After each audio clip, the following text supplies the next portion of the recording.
இயக்குனர் இமயம் பாரதிராஜாவின் ஒவ்வொரு படங்களும் கவிதை மாதிரி இருக்கும்.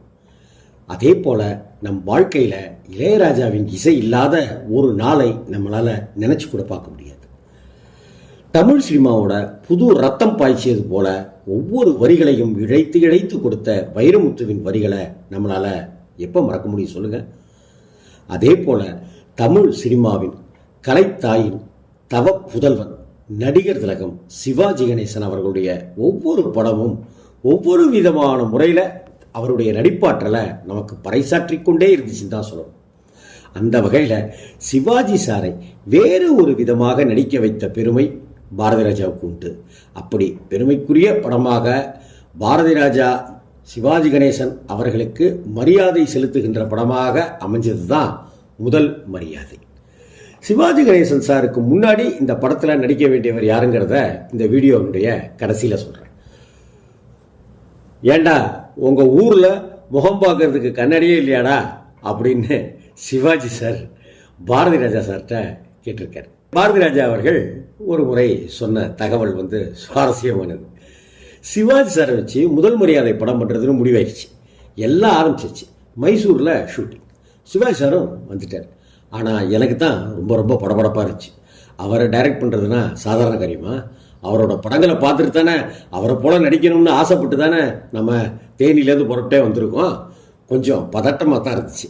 இன்னொரு விஷயம், நடிகர் திலகம் சிவாஜி கணேசன் சார் மகா கலைஞர். அவருக்கு இந்திய அரசாங்கமும் சரி உலக அளவுலையும் சரி அவருக்கு உண்டான மரியாதையை கௌரவத்தை வழங்கவே இல்லை அப்படிங்கிற வருத்தம் எனக்கு உண்டு. அப்படி கிடைச்சிருந்தா அதுவே முழுமையான மரியாதையாக இருந்திருக்கும் அப்படின்னு முதல் மரியாதை தந்த பாரதிராஜா சொல்லியிருக்கேன். சரி, விஷயத்துக்கு வரும். முதல் மரியாதை பட பூஜை போடும்போதே என்ன பாரதி என்ன இப்படி பண்ணிட்ட அப்படின்னு பெரிய இயக்குனர் என்கிட்ட கேட்டார். வயசானவங்களுக்குள்ள ஏற்படுற காதலையும் அன்பையும் சொல்கிற படம் தேவையா அப்படின்னு கேட்டார். சரி விடு அப்படின்னு அடுத்தாப்புல அவரே சொல்லிட்டார். பூஜை எண்ணிக்கை எப்படின்னா எனக்கு எப்படி இருக்கும்? ஆனால் அதையெல்லாம் தாண்டி உலக அளவில் மிகப்பெரிய மரியாதையை எனக்கு தந்த படம் முதல் மரியாதை. முதல்ல பாடல் காட்சி எடுத்தோம். அப்படி பாடல் காட்சி எடுக்கிறது தான் என்னுடைய வழக்கமும் கூட. ஃபஸ்ட்டு எடுத்த உடனே ஷூட்டிங்க்கு போயிட்டு பாட்டு தான் எடுப்பேன். நடிக்கிற காட்சியை விட பாடல் காட்சியில் எல்லா ரசங்களுமே வந்துடும். பரஸ்பரம் புரிஞ்சுக்கிறதுக்கும் பாடல் காட்சி ஏதுவாக இருக்கும். பூங்காற்று திரும்புமா பாடல் இளையராஜா மிக பிரமாதமாக கம்போஸ் பண்ணி கொடுத்தான். எல்லா பாடல்களையுமே அப்படித்தான் கொடுத்துருந்தோம். எப்போவுமே அப்படிதான் கொடுப்போம். சிவாஜி சார் கேரக்டர் ரொம்ப ரொம்ப கனமானது. மனைவியால் டார்ச்சரை சந்திக்கிறவர், அன்புக்காக ஏங்குறவர், அமைதியை தேடிட்டு இருக்கிறவர், வாழ்க்கையில் ஒரு தென்றல் வராதா தெம்மாக்கு பாடாதான்னு துக்கிச்சிக்கிட்டு இருக்கிறவர், ஏக்கத்தோடு இருக்கிறவர் அந்த கதாபாத்திரம்.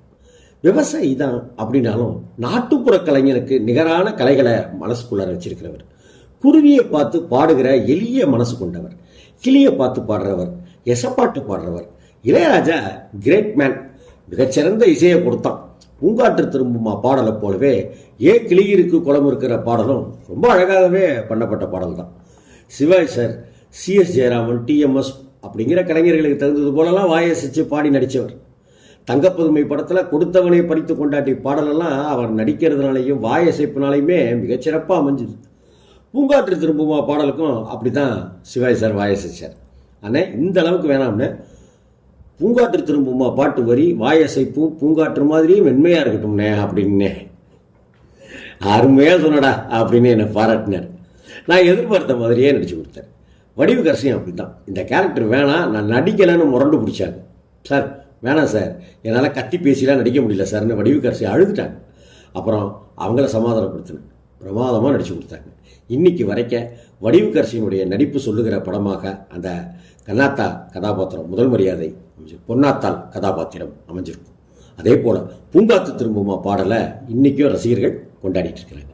இந்த காட்சியில் நான் என்ன பண்ணணும், நடிச்சு காட்டுடா அப்படின்னு சிவாஜி சார் சொல்லிட்டார். அவருக்கு நான் எப்படி நடிச்சு காட்ட முடியும்? ஆனால் நடிச்சு காட்டினேன்.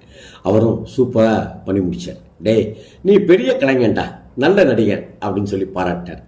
உங்களை பார்த்து தான் ஏன் நடிக்க வந்தேன், உங்களுக்கு போட்டியாக நடிகனான்னு கூட நினச்சேன் அப்படின்னு வெக்கத்தோடு சிரிச்சுக்கிட்டே சொன்னேன்.